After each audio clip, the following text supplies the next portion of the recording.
Good morning, guys. Happy Wednesday. Hope everyone had a great Tuesday. I'm going to just start by saying that we are just killing these mid-major tournaments right now. We got 3 more tournaments going today. It was a great day yesterday. A lot of winners out there. A lot of people won some money. Shout out to my boy BT. He threw some money down on all these plays that we gave out and got killed by UNC Asheville, who lost by 40. That was the one that we just weren't even close on. That'll be the last time I ever take a team that's 4-26 ever again, as Presbyterian threw up a hundo on those guys. Today we don't have anything like that, so that's good. I think I got some really solid stuff here. I just looked through all the games and everything, and I don't know. So I feel like Vegas just doesn't really know the ins and outs of these teams, and if you really dig deep into it, got a really good opportunity to make some money. That's why I love these mid-major conference tournaments, because you can kind of do your own research, and if you see a bad line, you kind of know where to jump on it. So today, guys, we've got 3 more conference tournaments. We've got the Northeast first round. We've got the Horizon League, the continuation. Obviously, there was 2 games yesterday. Wright State lay the 7.5. They won 71-56 over IUPUI. And Wisconsin Green Bay beat UIC 82-77. So Wright State and Green Bay will play in the semifinals on March 11th in the Horizon League. These next 2 games in that league is going to be, they're going to make up the other semifinal matchup. And then the Ohio Valley kicks off. We'll go through kind of how the bracket lays out and kind of the games and the spreads and how it all is going to work out. We have 4 games in the Northeast Conference. This is the first round. 8 teams qualify for this tournament. Everybody else is out. So top 8 teams, standardized bracket. 1 versus 8, 2 versus 7, 3 versus 6, 4 versus 5. Our first game is at 3 o'clock today. The 6th seed LIU Brooklyn going on the road to play Sacred Heart. In this tournament in the Northeast, the higher seeds host all the way through. LIU Brooklyn comes in with a record of 15-15. Sacred Heart comes in with the record of 15-16. Pretty evenly matched game here, guys. LIU Brooklyn has a guy, and I believe, the leading scorer in the Northeast Conference by a guy named, his name is Raekwon Clark. 19 points a game. Sacred Heart counteracts that with the second leading scorer in the conference, Sean Hoon, who scores 18 a game. That's going to be the 2 key players to watch out for. Whoever has a better game, they're going to pull this out. I'm digging LIU Brooklyn catching the 4.5 on the road. I feel the same way about LIU Brooklyn as I felt about NJIT 2 days ago, as well as, who was yesterday? There was a good one yesterday. Let me look at my paper. I got to flip it around. Holy Cross. Holy Cross was another nice road dog I liked. It's a good dog, plus 4.5. This should be a really good game. This is March Madness written all over. It probably comes down to the last possession. So catching that 4.5, I see pretty good value in LIU Brooklyn, especially since they've been in the tournament in recent years. They've won this conference. So this conference always produces a wild finisher. Usually the favorite does not come out of the conference, and it's usually somebody random who ends up playing in Dayton. So LIU Brooklyn could make a run in this thing. I'll take that 4.5. St. Francis, New York is at Robert Morris. Robert Morris is right by where I grew up. We're looking at Robert Morris minus 3.5 at home. St. Francis, New York has a guy named Jalen Jordan, 15 points a game. And then Josh Williams for Robert Morris, 14 a game. This is another down-the-wire game. I don't have any feelings on this one at all. I kind of did my research. It's kind of spot on. Vegas is all over this line for sure. Probably would stay off. Unless you find something I didn't find. But these 2 teams are pretty evenly matched, and it should be a really good game. The 4-5 matchup in the Northeast Conference. The 7 seed Wagner going on the road playing Fairleigh Dickinson. Wagner 13-16. Fairleigh Dickinson 17-13. Once again, no feelings. Fairleigh Dickinson's laying 6. Wagner's won this tournament in the past. Fairleigh Dickinson hasn't won it in a while. Ramon Sanders, 17 points a game for Wagner. Darnell Edge, 16 points a game for Fairleigh Dickinson. Those 2 carry the load for both teams. Another really good game. Kind of lead Fairleigh Dickinson at home, but I don't know about laying the 6. But Wagner's definitely good enough. This conference is so evenly matched with these 8 teams. I mean, the number 1 seed is 16-13, and the 8 seed is 10-19, but then everybody else is like 500. So those top 7 teams, really something to look out for because they're all pretty evenly matched. Next game, I like this game a lot actually. Bryant is the 8 seed, and they're 10-19, playing the number 1 seed, regular season champs, St. Francis, Pennsylvania. Okay? St. Francis, PA's -7.5. They got 2 guys, 2-headed monster, both guards. Keith Braxton, Jamal King, 16 and 15 points a game, respectively.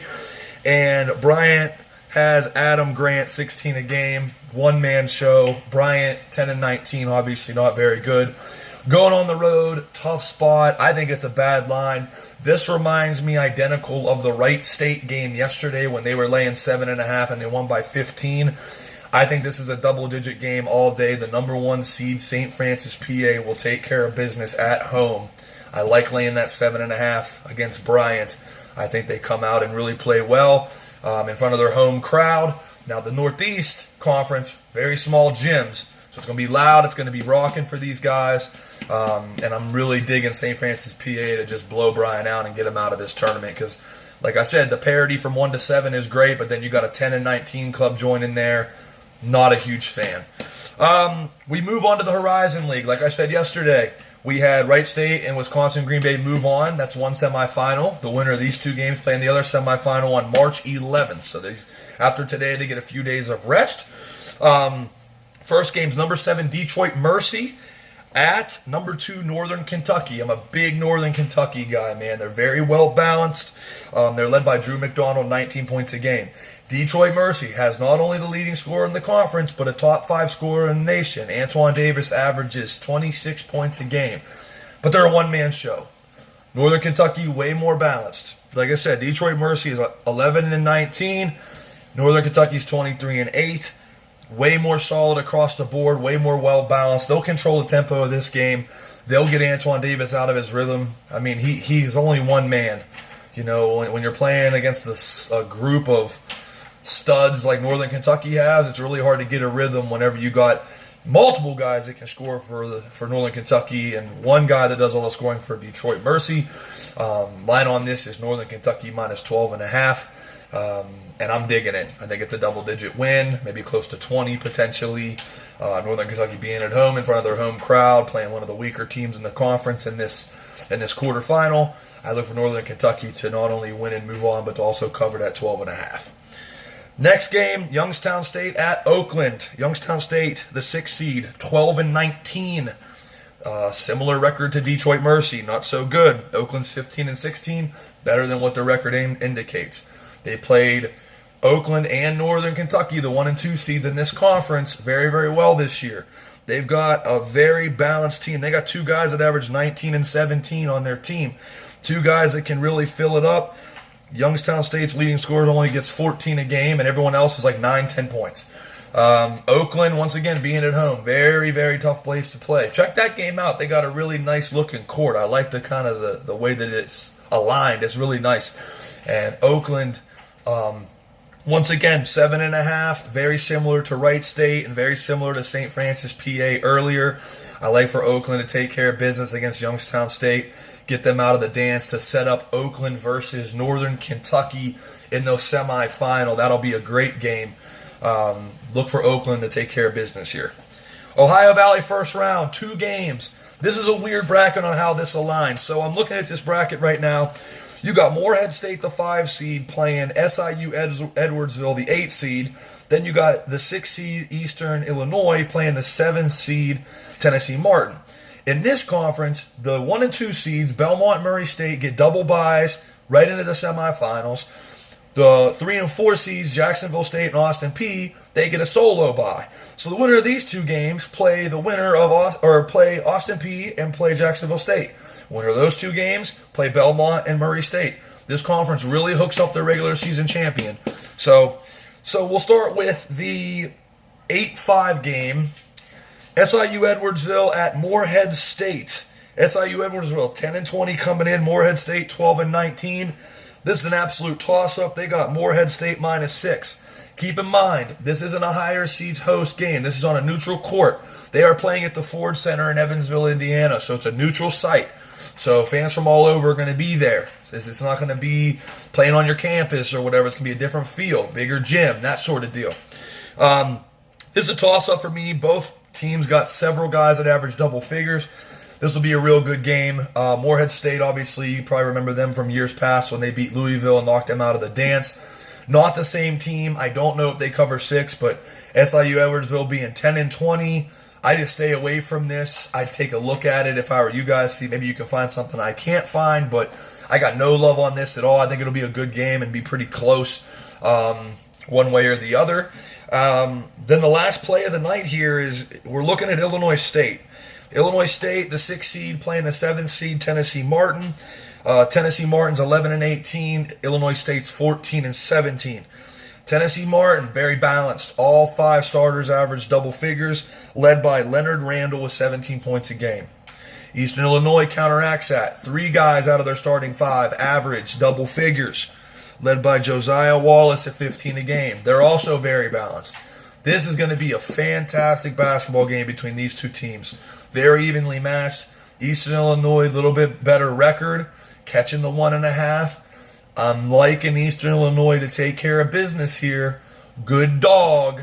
I rank Eastern Illinois, this dog play, up there with my Holy Cross, my NJIT, and my LIU Brooklyn from 10 minutes ago in this podcast. Should be a really good game down to the wire. Getting the 1.5 sounds pretty good to me, though, with these teams being so evenly matched. So that's it, guys. 7 games. We went through it. Make sure you guys check this out. Good luck today. Happy March. It's a great time of year for basketball junkies like myself and all of you.